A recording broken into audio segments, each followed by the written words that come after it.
Wayfair's Labor Day clearance is here.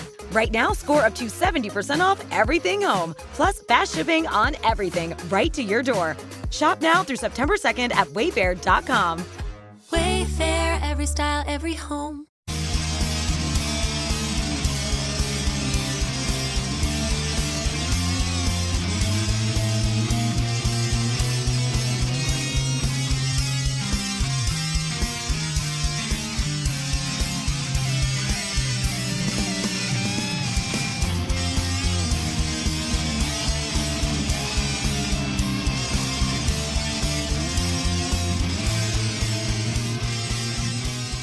What is going on, everybody? It is me, and I am joined by John, and we are going to conspire to make a bunch of money. Dude, I wish I had that wherewithal to think about all those crazy antics that we were going to talk about on this episode of MatTalk. But I'm doing well, man. How are you? I'm great. I am doing great. Yeah, I'm doing mostly great. I'll talk about on 3 Geeks next week. But yeah, I mean, things are mostly good. I am looking forward to watching Matlock tonight. Even though it's not a reboot, I was really proud of one of the guys in our Matlock group because he was explaining the same thing we've been explaining for the last few months. They just share a name. They just wanted to use this title. The show is referenced within the show. I'm looking forward to it. I think it looks like a good CBS show, and I like good CBS shows. So... And Kathy Bates, it's her last acting role. Like I'm in. Well, we got a little bit of a surprise for our listeners. We met somebody that is going to appear on Matlock, the new one. We met them at Monroe Comic Con. We won't say who it is yet because we want to definitely keep that under wraps because we have to get clearances and all that jazz. But that individual gave us some... gave us a little bit of some insider baseball, so to speak, about her appearance on the show. And so can't wait to talk about that. We can't go any further than that. We'll just stop there. But yeah, you know what? I'm in the boat with you, man. I'm going to be open-minded. I'm going to give it a chance, see what happens. Originally I was maybe one of those ones that were poo-pooing it, but you know what? I'm ready to give it a chance. I'm ready to go. So, however, it's competing with us, so to speak. So, Jason, do you want to let folks know about next week and what's going on next week? A lot of you have said you guys are not watching this, but I know you're lying. I know a lot of people are going to be checking it out, and that's fine. You should. Everything should be given a chance. Like the way I go into reboots, even though this isn't a reboot, is you got to look at it as its own thing and just enjoy it for what they're presenting to you. Don't compare it to the old because nothing good comes with that. Can you imagine if when The Thing came out in the early 80s, if everybody was like, I'm not going to go see that movie because I like the original. The Thing is one of the greatest sci-fi horror films of all time. Like, can you imagine them not giving that remake a chance? Or Scarface for that matter.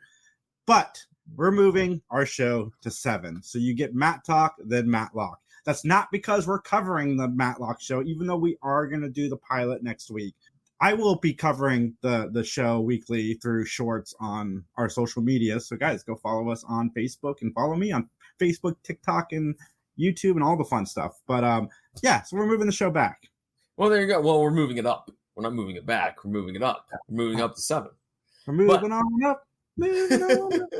That's another show for another podcast. Hey, by the way, where can you find us online? Well, of course, as Jason mentioned, you can find us on Facebook at MatTalk Podcast. And of course, we also have a great email address that and bust it out for us, please, Jason. Guys, email us, benmattalk@gmail.com. It is down below. Just check out the bottom of the screen. You guys will know where to email us. But, John, it's been a week of premieres, man. So we got Agatha All Along came out, and the show is fun. The Penguin came out. That show is incredible. It is so good. It's The Sopranos set in the Batman world, and it's awesome. Is it as good as The Sopranos? No, I don't mean that kind of comparison, but it is about organized crime and so forth. And it takes place immediately after the Batman movie, and it was really, really good. And I don't like Colin Farrell in like anything, but this is what he was born to play. Really? That Colin Farrell, you don't like him in anything? I mean, I liked him in Horrible Bosses. That's the only thing I can remember, like man, this guy, like, I've seen him in Daredevil, didn't like it. I've seen part of Troy, didn't like it. Phone Booth is totally a guilty pleasure. It's not a good movie, but I can't think. Tell me something of Colin Farrell's that's good, and I'll go check it out. In Bruges. In Bruges is a great gangster film. I like him in that. I like him in The Gentleman with Matthew McConaughey. Fantastic as well. I agree with you. A lot of those movies that he were not very good. I agree with you, Daredevil included. Man, I'm waiting for Agatha all along because I'm waiting. I canceled my Disney subscription because there was nothing on that I really wanted to watch. And so I thought, well, I'll cancel it for a while. I'll pick it back up at either December, January, where I can kind of binge watch Agatha and also what the new Star Wars show will be. Oz, it's not been on my radar, but I may have to check it out, man. I forgot that, to be bluntly honest, I forgot it was coming out. Yeah, it's pretty good. Agatha all along, it's not like gonna change anybody's mind about the MCU, but it's still a fun show. I like the actors involved, all of them actually. Mm-hmm. The chemistry has been pretty good so far. And there's another show I've been watching that's a show like a Matlock, and I can't think of the name of it, but it's pretty solid. I watched Universal Basic, guys. And how was that? First episode was awful, but I give shows 3 episodes. Second episode was mildly amusing.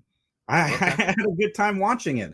We'll see what the 3rd episode has in store for us. But so it went from awful to mildly amusing. So maybe we'll get a good one in the 3rd one. If it sucks, I'm out. But I mean, it got me, at least mildly excited to watch a 3rd episode.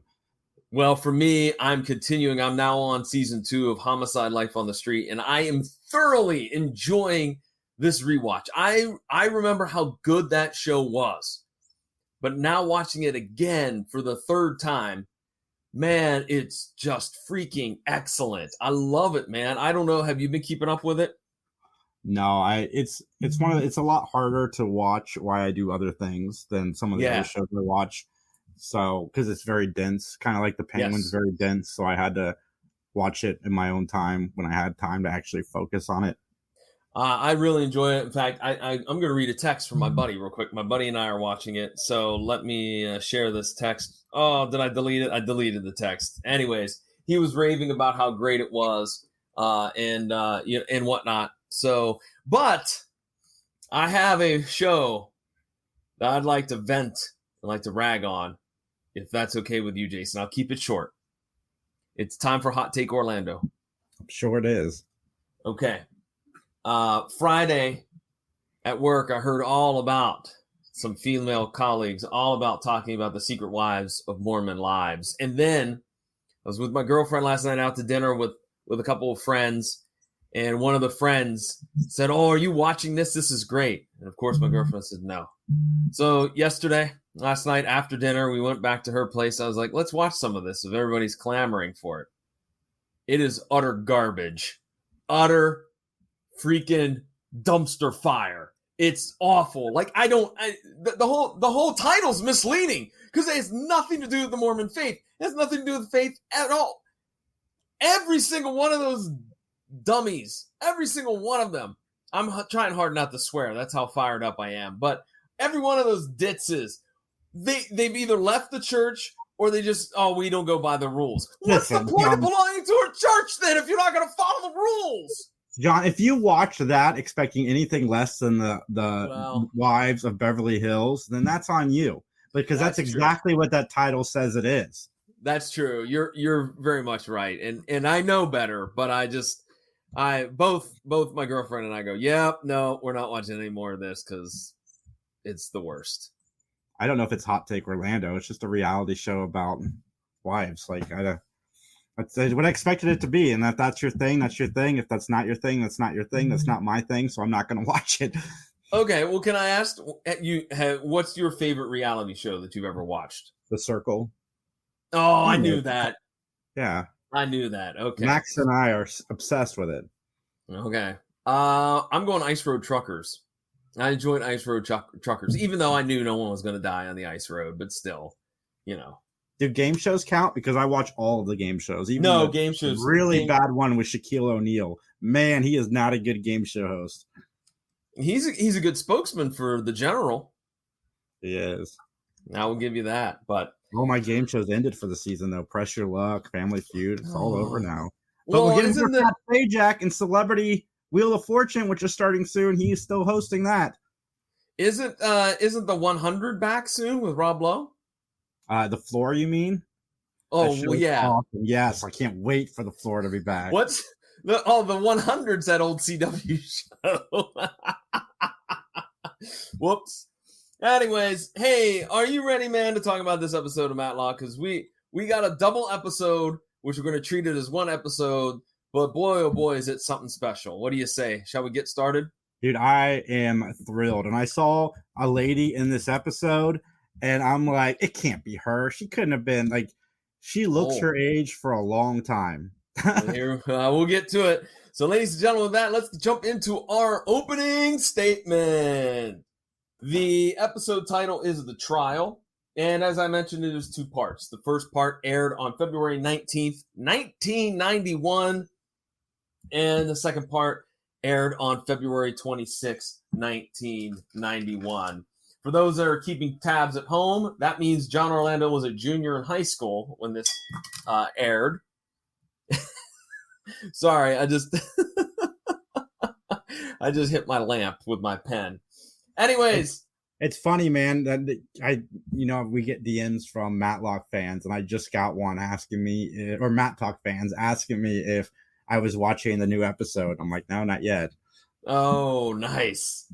Let's talk about her. You mentioned it. Let's just go right to the main event, shall we? Frances Bay will be joining us as one of our guest stars. Grandma. She'll be playing the role of Samantha Bergstrom. You probably know her as Grandma in Happy Gilmore, or Aunt Barbara in Blue Velvet, Thelma in the Inspector Gadget movie, Dottie in The Wedding Planner, Aunt Ginny in The Middle, Leah Cochran in Port Charles, Mrs. Finch on The Hughleys, and about 100 other credits to her name. Dude, she lived a long life. I believe she was 92 when I looked, and she lived well into like 2012. Okay, I was going to say she's no longer with us, right? Mm-mm. Which is sad. It's been awesome to see her show up at like 105 in Happy Gilmore too. Yeah. Well, let's move along to another gentleman that is one of those character actors. I've seen him on several of these shows, so he was very familiar. Ned Bellamy will be playing the role of Jimmy Giles.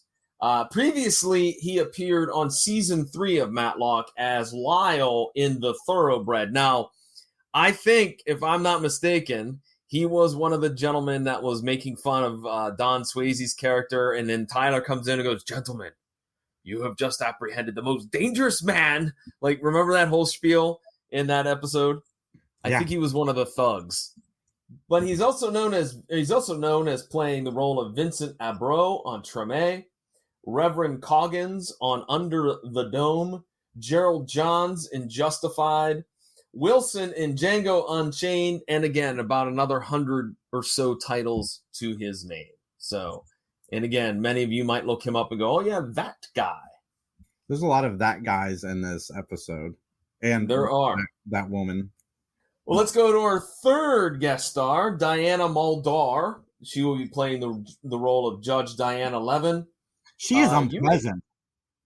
Sorry. Oh, she is. Yeah, that character is very unpleasant. We'll get to her in a few moments.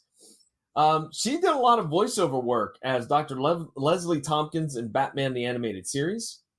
She also played Rosalind Shays on LA Law, Dr. Polowski in Star Trek The Next Generation, Dr. Janet Carlisle on Quincy M.E., Chris on the Western show McCloud, and we have a hat trick, ladies and gentlemen. Woo!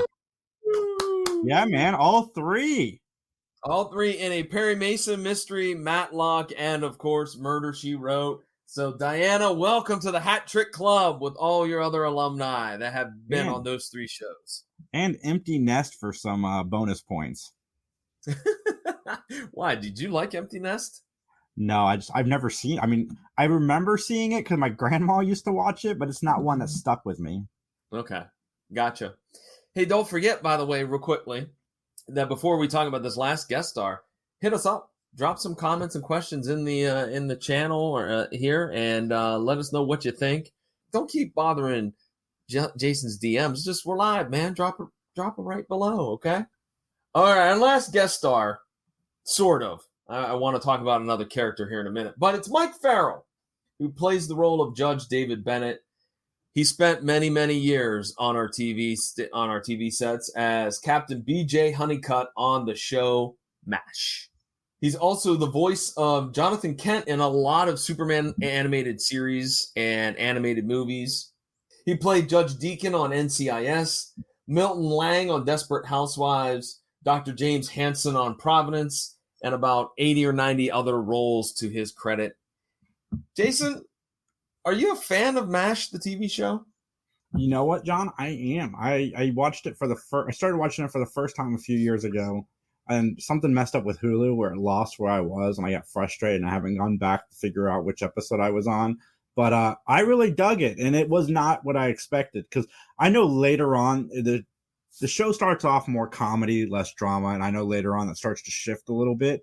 So when I went into it, I expected this drama, and it wasn't, and it was awesome. And I did because I started to see the progression into drama, and I still was in for the show. I like the subtle change, and the comedy's still there, but it gets a little bit more heavy-handed than it was. But yeah, very good show. Great cast. It never connected with me. I never liked it. My sister-in-law watched it religiously. She watched it in reruns. She didn't watch the first go round. I didn't like it. I want to watch the movie because I've heard the movie is 10 times better than the actual TV show. So I really would like to check that out. Of course, the movie starring Donald Sutherland, who we lost a couple months ago. Yeah, I think is it a hot take? I think people prefer the show over the movie. Oh, I do. I think that is true. I think most people enjoyed the show, but I don't know. I'd like to check out the movie. I do too. Now, our last quote guest star, and I'm going to use that term loosely because we've talked about this gentleman before, because he's really not an actor. He's more of a director, and he's directed about a dozen or so episodes of Matlock. We talk about Leo Penn quite a bit because he is Sean Penn's dad. And he will actually have a bit part as Mr. Spaulding. So I just thought that since we've talked about Leo so many times, that we should give him some props and highlight the fact that he was in this episode as the dog walking Mr. Spaulding. Yep, nice. All right, Jason, I got a question to ask you. I know I forgot to ask you this question last time. I know, but I won't forget this time. Are you ready to give an opinion? Your opinion, and solely your opinion, so help you? Let's go, man. All right, then let's get ready to testify.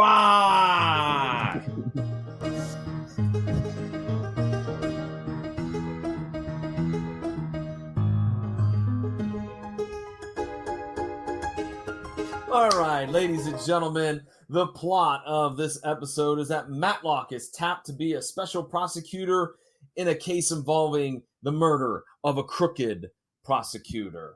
So we go to the opening scene, which is a montage of some exterior shots of a courthouse, a gavel, some columns, the state seal of Georgia, and then we get an exterior shot of Maxwell Toys. Jimmy is in there. Of course, we're talking about Jimmy Giles. He's in the offices, snooping around, and he's looking for something. And lo and behold, he walks out into the hallway, and there's a security guard who goes, "Hey, wait!" And he starts to chase Jimmy Giles. Jimmy Giles stops him, KOs him, but not before the watch that belonged to Jimmy was pulled off of his wrist by the security guard. So the security guard is then on trial, is in the courtroom on the stand, not on trial. And he says that he pulled the watch off of Jimmy. But then the defense attorney was like, well, let's talk about this. There was no lights on, were there? It's a dark hallway. How do you know it was my client? That pretty much means that the security guard is not looking too, what's the word I'm looking for? Too important, too good of a witness, is he? No. So there's a sidebar, and the watch is missing. Apparently it was in evidence lockup. Now it's missing. All right, the lawyers argue about it, and then Howard Wright, the prosecutor, gets 24 hours to produce the watch. And when he goes out in the hallway, Detective Savage I don't think he's any relation to Randy Macho Man. Anyways, is upset that the watch is missing. All right, so far, Jason, we have one mystery about this stupid watch, right? So what are your thoughts so far, just with these first few scenes of the episode? I'm wondering what the heck is happening, because this is very different than how we've started this show before. Like, I'm trying to find out where Ben's at, how he will fit into this episode, which one of these 5 people are going to get killed. All this stuff is going through my mind. Mm-hmm. So Jimmy meets Howard right at the zoo, and basically Howard says, I want out, man. Look, I've done what you've asked me to do. I hid the watch. I didn't put it in lockup. I've done what you needed me to do. I want $100K, $100,000, and I'll leave town. You'll never hear from me ever again. It's not that much money. I guess maybe back then it was not enough to leave town. I need some more money to leave town. I don't know. You want to do a quick Google search? What would $100,000 be in 1991? Because I think it would be maybe pretty substantial at that time. I'm going to see maybe how much not. It was in 1990.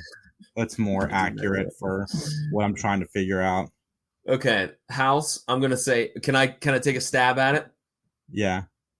$38,000 is the average cost of an average American home. That's what I'm going to go with. It ranges based on state, but it looks like the average is about $50,000 for a house. In Ohio, you could get a house for about $62,000. Okay, all right. So $100,000 would probably be substantial then. I mean, you could buy a house with it, Anyways, so Howard ends up chatting with his wife and says, "Hey, hon, I've been stressed out about this case. We talk about going to Colorado and just living the good life. Let's do it.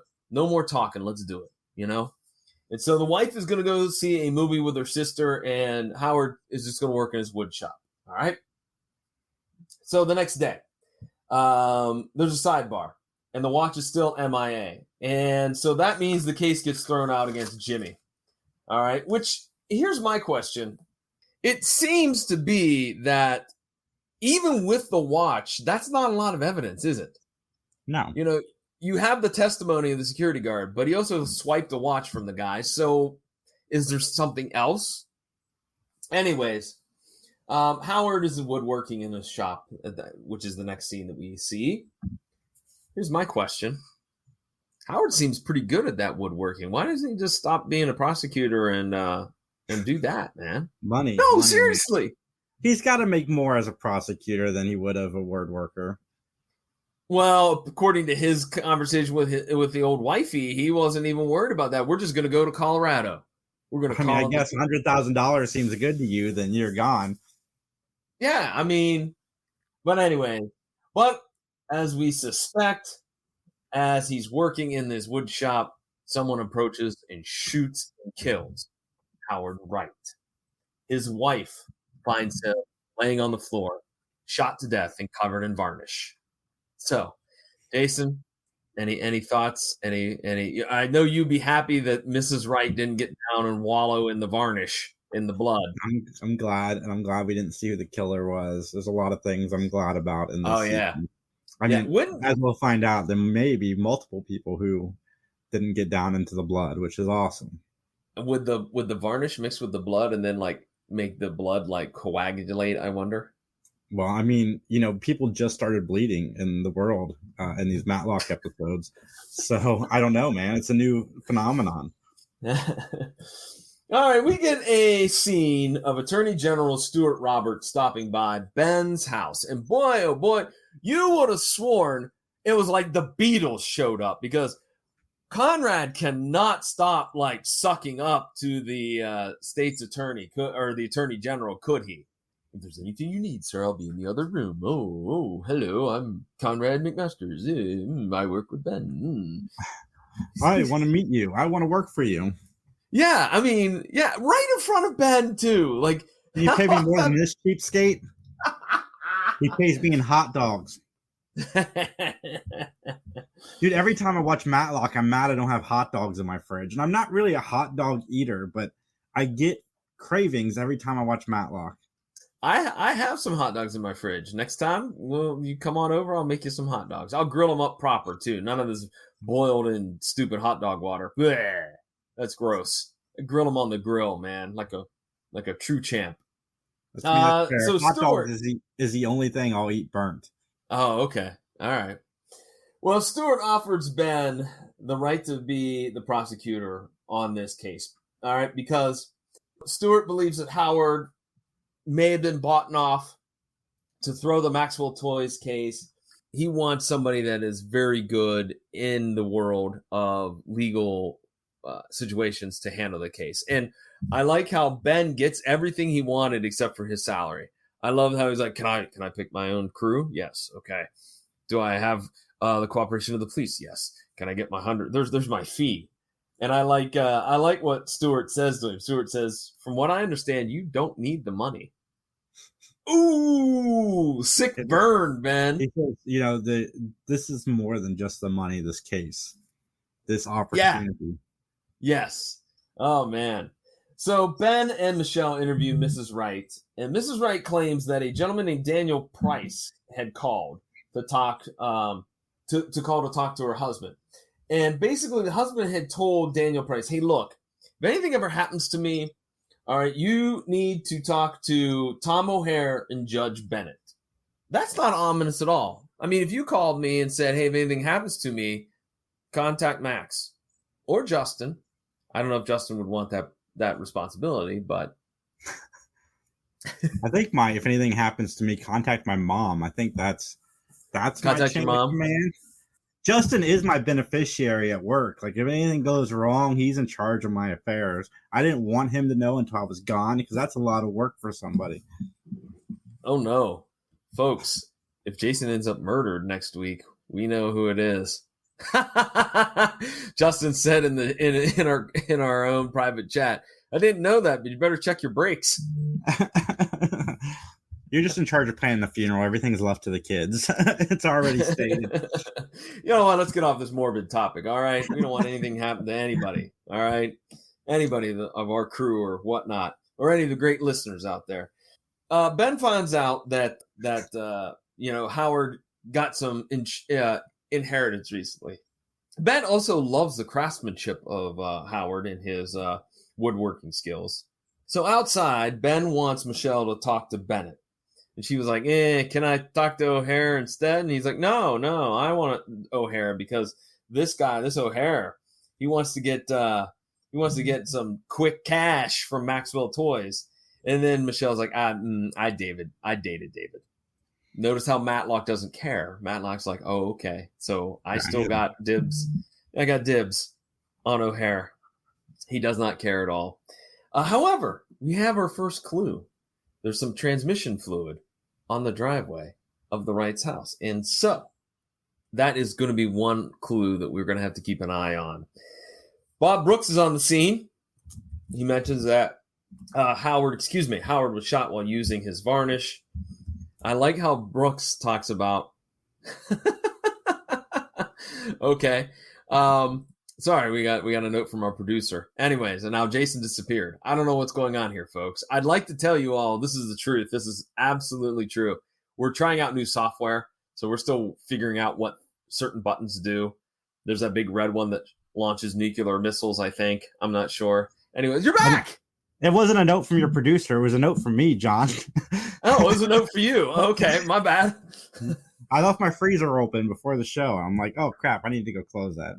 Oh, okay. All right. Well, anyways, so Bob Brooks, he runs this whole shtick about, it's customary for the prosecutor to buy the police detective lunch. That did not work, I don't think. Conrad snooping around some apartments, and he passes a guy who's leaving with a bunch of suitcases in his hand, and he says, "Excuse me, are you Jimmy?" And so he tries to talk Jimmy into cooperating. And what does he get in for his trouble? Kapow. He gets punched in the face. Poor Conrad. That happens a lot to him. It does. So Ben sneaks into the courtroom while Tom O'Hare is doing his cross-examination of the individual from Maxwell Toys. And basically, there is a big confusion on whether Jim Sullivan, the client of Tom O'Hare, or somebody else from Maxwell Toys came up with the Mary Moody doll, which is a terrible name for a doll. Like, why would your daughter would your daughter wanted to play with Moody Mary doll? Yes. Yes, really? She would have. Yeah. Oh my if god. If she saw the commercial, she'd be like, "Daddy, I gotta get one." Yeah, and she would have gotten one. I mean, I'm gonna be honest. Your honesty is refreshing. Thank you, sir. So Ben chats with O'Hare, and basically, Ben says, "Hey, look, I'm working on this other case, and the right Maxwell Toys O'Hare, you guys are all kind of together. You kind of linked up together, kind of connected together." And O'Hare's kind of is acting a little bit shady, but he was like, he blows Ben off. And then we go to a scene where Michelle meets with David. David is very, very happy to see Michelle. And so they talk a little bit about what she's doing. They catch up a little bit. And David said he would love to talk more about this case over dinner. Now, what's your initial thoughts about old slick David here? I don't really know what to make of David.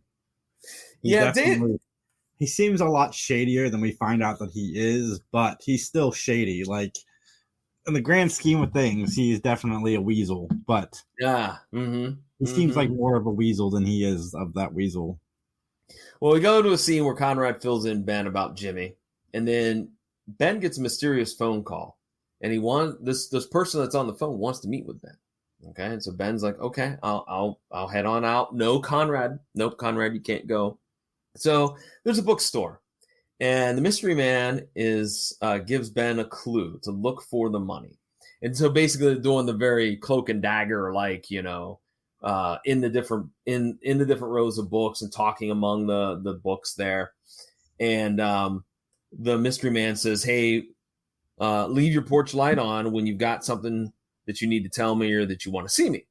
All right. Listen, mysterious guy. If you had just told Ben everything that you knew in this moment, your fate might have been very different. Granted, this episode would have been a lot quicker.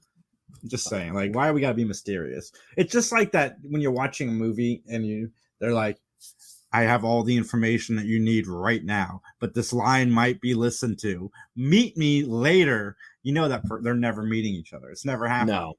No. Tell people what you want to know, what they need to know. Well, Ben was making a hot dog while chatting with Conrad. And then Bob, it's mentioned that Bob Brooks and Michelle are going through the personal finances of Howard. Michelle chats with a scumbag named Glenn Connor, because this guy looks like a scumbag. And they talk a little bit about a former employee, John McClane. Remember that name, we'll come back to it, okay? And it's not a Die Hard reference. The Connor Corporation is a client of Howard's, and Glenn claims that Howard is nothing more than a consultant. So Ben meets with the mystery man again for the second time, and O'Hare has a client that illegally has a letter for that doll that was placed in there. So Jimmy basically was putting a fake letter in the files at Maxwell Toys that said Jimmy Sullivan, the client of O'Hare, was the creator of the Mary Moody doll. All right.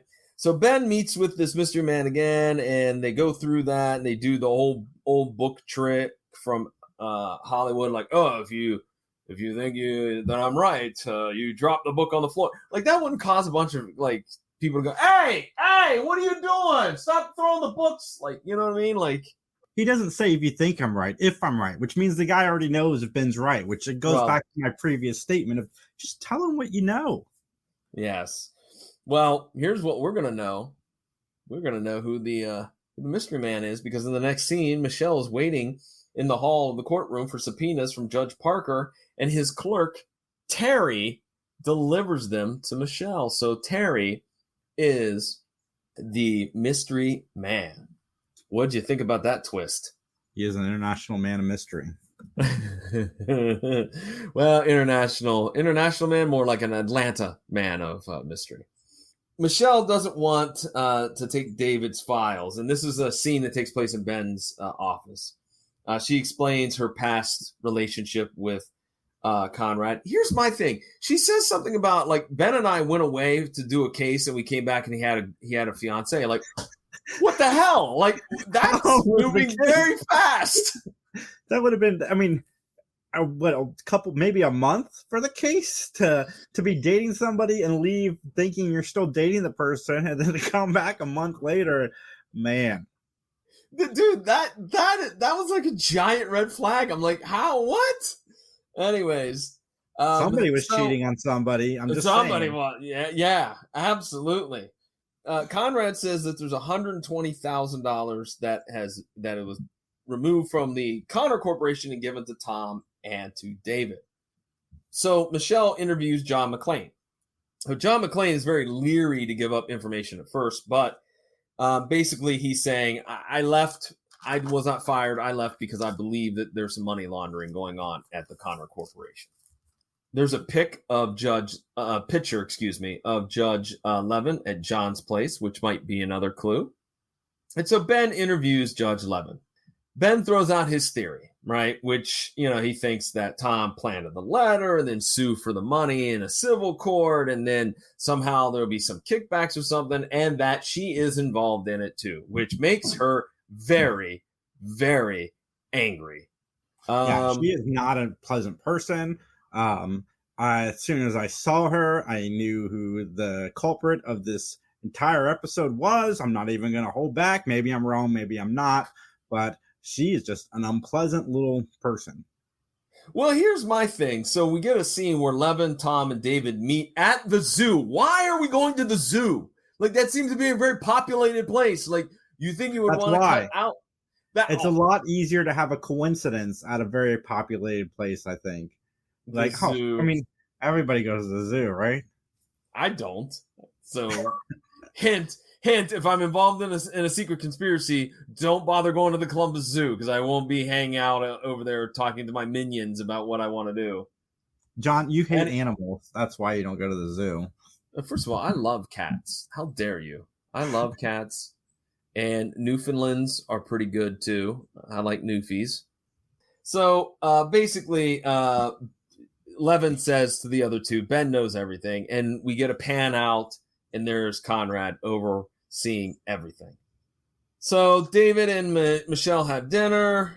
Michelle has the phone records of Howard and grills David about the meeting at the zoo. Michelle has lost her appetite and leaves. And then Terry and Ben meet one more time to get on the right track. And at the end of their meeting, there's a gunshot.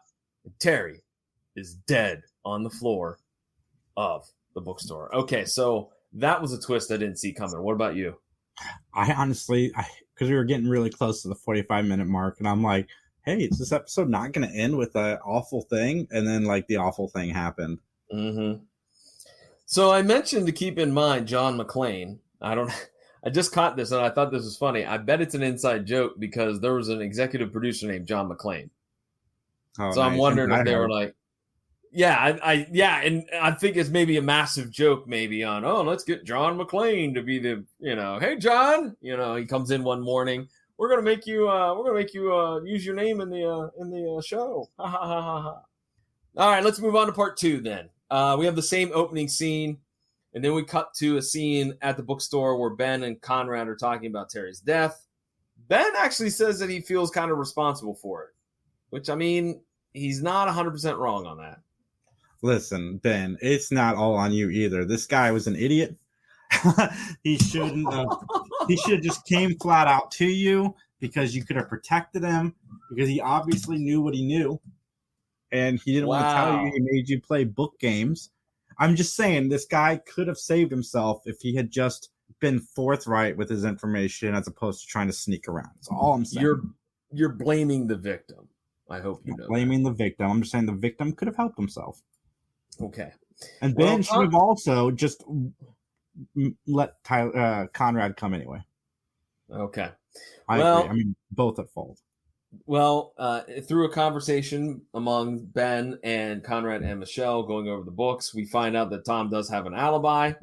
And then we find somebody, Sam Bergstrom, is also getting checks. So we got to take a road trip to Savannah, Georgia. And in the meantime, we find out that Tom has indeed won the case. I think he got like $5 million for Jimmy Sullivan. He got like $5 million in the... Speaking of last week's episode, John, Lizzie wanted me to tell you that she's canceling you. Not really. No, come on. Lizzie, that was just a joke. It was a joke, you know? I think that's what she goes by. Maybe it's Liz. I don't know. She goes by one of the two. She's going to be on our show in a month, guys, which will be super awesome. All right, so we go to Tom and his client, Jim Sullivan, walking in the parking lot, and then Ben shows up, and he accuses Tom basically of being the murderer. And Tom gets super angry at Ben, threatens to ruin his career, to sue him for every dime he's got, yada, yada, yada. By the way, just as a side note, I liked the scene in the parking lot because I liked looking at the old cars. And it hurts me to say old cars when they were cars from the 90s, but, you know, not from the 60s when you would think, because I'll just stop rambling because I'm an old man. We got it. Anyways, we find out that Tom, as he drives away, that his car is leaking transmission fluid. Yeah, it is. Uh-huh. Ben is at Howard's wood shop, and he sees an old man walking a dog. So Ben goes and talks to the old man, who is, of course, Mr. Spaulding, played by Leo Penn. And the dog is barking all crazy, like, you know, at Ben and whatnot. And Ben asks if he saw any or heard anything the night of the murder. And the dog's barking, obviously. You know, the dog's going to bark at whatever. So if somebody was there, the dog's going to bark because that's just how it is. That cuts to a scene where Bob Brooks arrests Tom, and boy, does he fly off the handle again. In fact, I think he grabbed Ben by the lapels. I want Ben to cold cock him one. Pow! Right in the kisser. I'm going to have so many lawsuits against you. I thought this was funny. I really did. We go to the courtroom for the preliminary hearing. Ben is not used to sitting on the prosecutor's side of things, which I thought was a nice little touch. You know what I mean? Mm-hmm. So Ben also has a quip about the defense attorney, Chester Gaddis, that he dresses funny, which I thought also was a nice little funny ha-ha moment. Conrad chats with Sam Bergstrom. We find out that Sam is short for Samantha and that it's the aunt of Levin, of Judge Levin. In order to get all this information, Conrad pretends to be a member of the IRS. Levin shows up in Judge's chambers. David and Levin disagree with Ben's theory because, again, he drops his theory about how all this connects together. David pleads with Michelle. Oh, excuse me. After that, Ben drops subpoenas on David and Levin, and then we cut to a scene where David meets with Michelle one more time. He pleads, he begs for Michelle to help him out, to get Ben to back off. But of course, Michelle won't do such a thing. She's not going to. She refuses and leaves. Mr. Spaulding's user. He's trying to use Michelle, and she will not let him. Good for you, Michelle. You go, girl. That's right. She's a strong, independent woman. She don't need to help him out. No.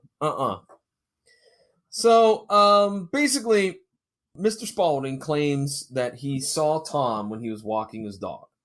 But then old Chester gets up there to the defense attorney and blows Spaulding's testimony away. Oh, how's your eyesight? Oh, it was dark outside. Oh, was there only one light? There's a 40-watt bulb outside the garage. Oh, I don't know if you really saw what you think you saw. He is very good. I got to say, this Chester Gaddis is a great opponent for Ben to play off of. What do you think? Yeah, very good. Ben and Michelle chat about how good he was, he being, of course, Chester Gaddis. And now, right inside the elevator steps David, and he says, I'm ready to deal, man. I need a deal. So David goes on the stand. Tom has asked David to kind of manipulate a multi-million-dollar suit. You help me manipulate it, help me win. I get a third. I will split my third with you. All right? So they get Levin involved in the scam, and then the money is laundered through the Connor Corporation. So Tom hired Jimmy to plant the letter, as we thought, and Tom could be disbarred and serve time if he was caught. That's why everything was so secret, if you will. And boy, Chester, he gets all fired up like Ben when he gets a chance to cross-examine David. And Conrad arrives with some evidence. And so in the judge's chamber, Chester's mad about this new evidence, but the judge was like, let's give him a half a day recess. All right. After Bob Brooks testifies, we find out that through chemical analysis that the transmission fluid from Tom's car is what was on the driveway at Howard's. Tom also has traces of varnish on his shoe and like on the carpet in his car and on the brake pedal and all that jazz. So Chester, in a private conversation, gets a little bit angry at Tom because he thinks he destroyed their plan of attack. They're going to put Tom on the stand. So Tom is on the stand. He admits to everything, the conspiracy and everything, but adamantly says, I did not kill Howard. He says, look, I showed up, he was dead. He was laying on the floor. And I turned around, I ran, and I left a briefcase of money. His money, his $100K is in a briefcase. I set it down. I totally forgot about it. I wanted to get out of there. I got out of there. I realized the next day, oh, crap. I didn't bring the briefcase with me. There is no briefcase or $100K found when the first search went through. So Ben lies about being ill to get a recess, and then Ben thinks and tells Michelle that I think he's telling the truth. Mrs. Wright never saw a briefcase. Conrad finds the money. All right. Because Sam calls her niece, Levin, and says, hey, somebody's been snooping around asking about the money. And obviously it's Conrad. He's figured out where the money went. The money went, that $100,000 was deposited into that account of Samantha. So Levin is not very happy. She enters Tom's office and she plants the 38 special in his drawer. So the next day, Ben is questioning a few other witnesses, and then he also cross-examines with Levin. Levin denies the conspiracy and claims that the money was for consulting. But Ben says, look, you went over to Howard's house before Tom got there. You shot him. You left. Dude, she is a lying, mean person, like all the way through this thing. Like she gets more and more mean and angry about it. That's right. And so basically, and then after you even when she sees the TV, she's still saying no. She's like that Shaggy song. It wasn't me. It wasn't me. Well, anyways, she leaves. She finds out that Tom leaves, and then she goes down there and sees that the briefcase is there. So she swipes the briefcase, and Ben has a little surprise for her, though. Hey, man, what's this? Oh, it's a 38 special. Guess where we found it? We found it in Tom's desk. Guess what? There were cameras in the room. We caught you on film. Ha ha! Gotcha. And as you said, she denies it. She denies it. Tom is found innocent. Chester and Ben banter a little bit, and Tom wants Ben to be his counsel, and he was like, absolutely not. And then their final line is, hey, nice suit. Nice tie. What a fitting way to end this episode. So I got a question. Okay. So Ben is part of the prosecution in this case. Wouldn't he just close the case and then just say, like, we're going to drop the charges and then present the evidence of her? Like, wouldn't that normally? I get it's for television, and we got to see how it plays out. But in a normal situation, I think that's how that works. As a prosecutor. I think so too. Yeah, I think so too. It's weird that they kept saying, you know, the prosecution is working with the police. The prosecution always works closely with the police. That's not anything new. I mean, I watch Law and Order. I know how it works. You got your law degree from Lenny Briscoe. Yeah, from Dick Wolf. He gave me my law degree. All right, anything else before we get to our closing statements? No. All right, then let's go ahead and get into our closing, not opening. We've just opened. This is the part of the podcast that John and I will lose our minds discussing this episode. 1 gavel means we absolutely hated it. 5 gavels means we absolutely loved it. Negative 30 gavels means we are moving to Colorado. We're going to buy an inn, and we're going to welcome people to come stay there. Hey. I am willing to do that if we can get an N like Newhart. There you go. If we can have one of those. I watch Hallmark Christmas movies, and I know that if you ever want to truly find the love of your life, you've got to move to an inn and run a small inn. Okay. All right. I'm down. That's not how I did it, but okay. I bet Courtney would love to go down there. Anyways. All right. Jason, do you want to go first? Or you want me to go first? Go. I gave this episode 5 gavels. I loved it. It was very good. I loved the conspiracy angle. I loved the surprise of Terry's death. I liked the play of Michelle and David. I thought that old Chester was a great adversary for Ben. The complicated conspiracy plan. The only negative I have is I felt that at times Chester Gaddis was a little bit over the top, like chewing up with a little bit of scenery. But besides that, love the episode. 5 gavels. Well, John, this episode really needed Ace Calhoun. I was very upset that Don Knotts didn't show up in this episode, so that's going to bring my score down. I'm just kidding. I agree. The episode was really well done. One of the better 2-parters.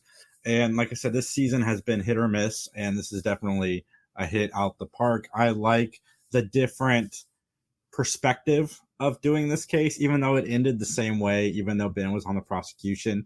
But still, I enjoyed it. I mean, my only negative would be the end, but it has to be that way because it's a television show, and where you want to see how it ends. It can't be like Law and Order where they just leave us hanging like, what? Yeah. Agreed. All right. Well, we're going a little bit long here, so let's wrap this bad boy up. Tell folks about the 3 Geeks podcast. Go. Guys, I am doing a lot of weekly reviews. I've got The Penguin. I've got Agatha All Along. I'll be doing the new Matlock. I'm doing a lot of shows, and I got a bunch of reviews to do. Everything that I watch, for the most part, that merits week to week review and discussion, I'm going to be doing it. Like Law and Order, I'm not doing that because there is nothing to discuss as a through line throughout the series. I'm only doing Matlock because of this. So come hang out at 3 Geeks Podcast everywhere. You can check out the PVD Cast, which is my own personal podcasting project. It's available over at pvdcast.com. or wherever you find great podcasts. Right now, this week's episode is a gentleman by the name of Jeremy Fuscato. He is a New Jersey resident who is also an independent comic book creator. And so definitely check that out. Again, new episodes drop every Thursday of the PVD Cast. And that's all I got, man. So that's all I got, should we get out of here? Let's do it. All right, as they say in court, nothing further.